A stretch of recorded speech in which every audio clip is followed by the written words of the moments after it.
So just back from Spurs now, first game of the season, but I don't want to say disappointing because obviously you don't travel down there with any expectations of getting anything. You kind of travel in hope more than expectation, really. And the reality is that you probably 90 times out of 100 you're going to get beat. So it's not, I don't want to say I'm disappointed with the result. Obviously, it's the first game of the season, everything's you're excited, you that optimism's there, and then when you lose it's a bit deflating.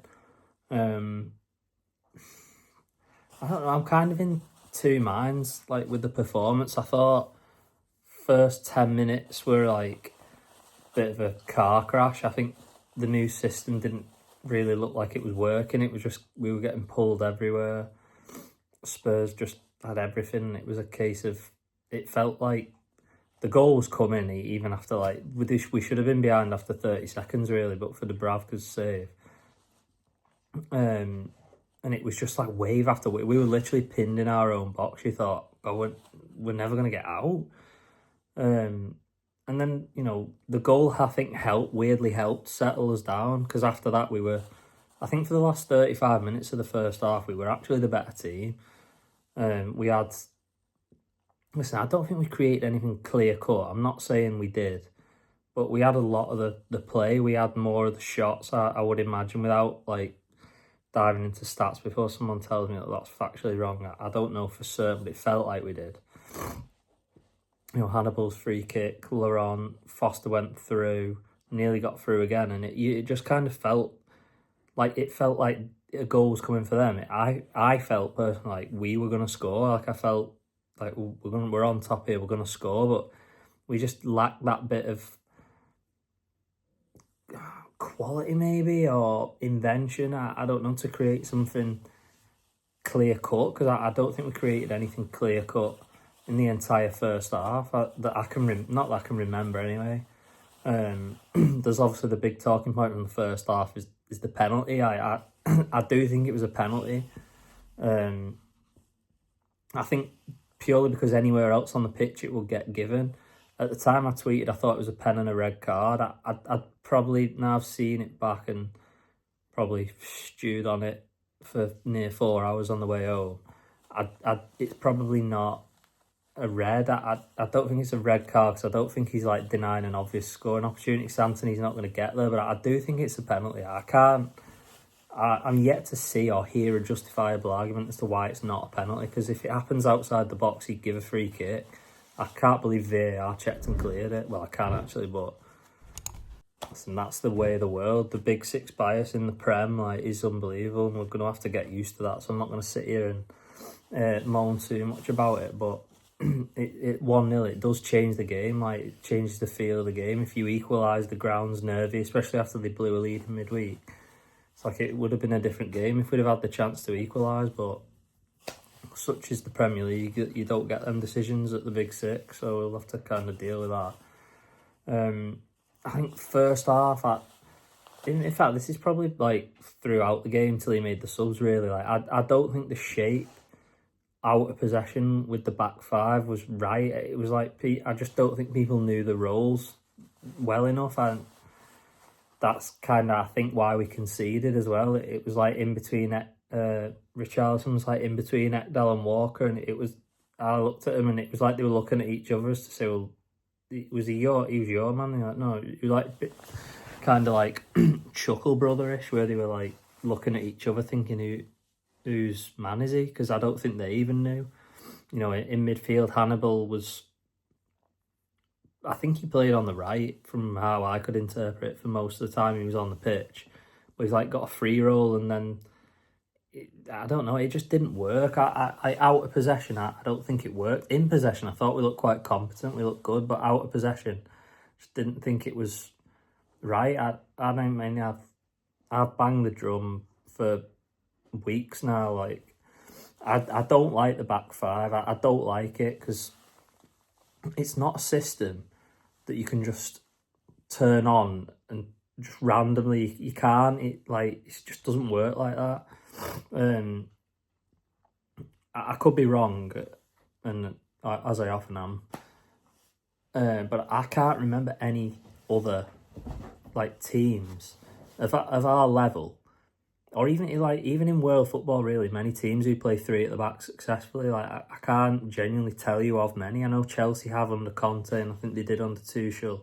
Inter Milan did when they got to the Champions League final last year. But generally speaking, like teams who like play three at the back at the highest level or five at the back, it's the same thing essentially.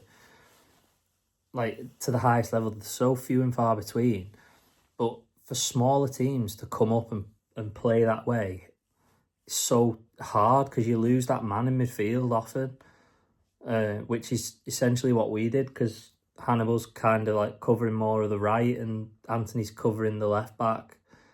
Not the other way around. Like he's covering the left hand side of the pitch. So you lose that man in the middle, and against teams like and all right, Tottenham they're not like elite level big six like with Archie Gray, Sarr, and Bergvall today. They probably don't get into many, if any, other of the like really like elite level teams. But if you go to Anfield or City or wherever you're going, like, and you play with two in the midfield, I do think you'll get run round and you'll get exposed. I just don't like it. I think we all kind of had a go at company when we came up for changing personnel and different things. So to me, I was a bit disheartened to see Parker kind of rip up the blueprint that got us promoted, which was back four, midfield three, and then a front three, like solid. Everyone knew the jobs.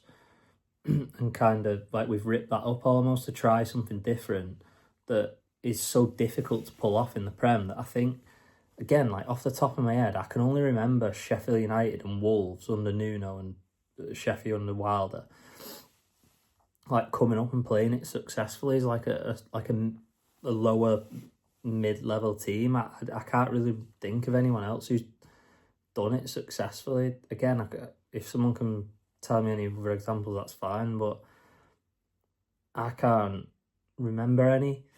And it's because it's so difficult to do. And in the Premier League, like you need three bodies in midfield. Well, not bodies, you need quality, but like you need three players in midfield.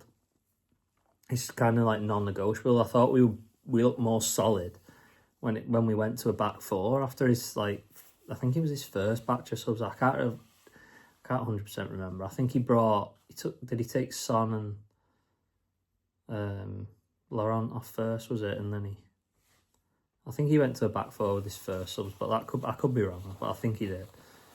And we looked more solid after that, I thought, because I just thought it was familiar. It was something that we could match him up in midfield, and I just thought we looked more solid. And I think that's what he should have done from the start, personally. But I'm not a manager.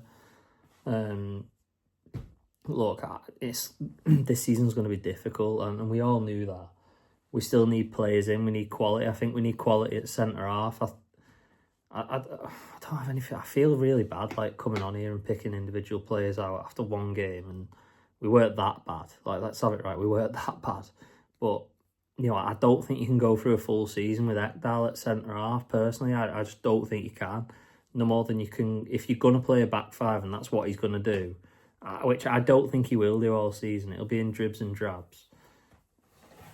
Like, you can't play Son at right wing back all season. He just doesn't offer enough. Like, he just doesn't. You can't play him there all season. And all right, we've already got Laurent's replacement, but you can't persist with him in midfield all season. You know, Fleming come on off the bench, and you know, has he got the like physical profile to play in the Prem? I'm not sure he has. I could be wrong, but you know, there's still kind of like gaps in the team that need plugging. I think centre half's a big one for me. Bayer can't stay fit. Tuanzebe seems to be another one who's always injured. Ekdal didn't get picked in the Championship last season, was sent out on loan. Didn't get picked in the Prem the season before by Company, and now miraculously he's a Premier League player.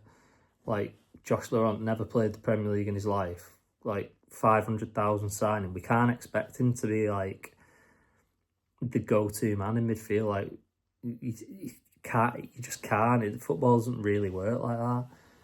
Same with Son. He didn't play at all last season in the Championship. He was out of favour, and now he's coming to the Prem and he's starting at Spurs. Like, something's not quite right there. Like, that doesn't add up. You've got to kind of earn your stripes, I think. But I think it's probably like I said, I don't want to come in here and be like, oh, he's rubbish, because that's not fair. And we're one game in, like, it's just, these are just my thoughts on today and like season going forward.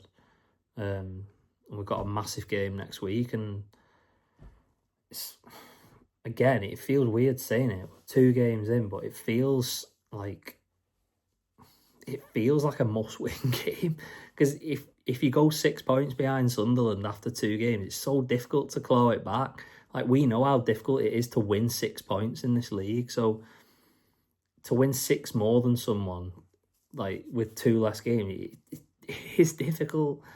It is like anyone, and like they're a direct rival. It's not like we're 6 behind Liverpool after 2 games. Like, if you're 6 behind Sunderland, like, it is a problem.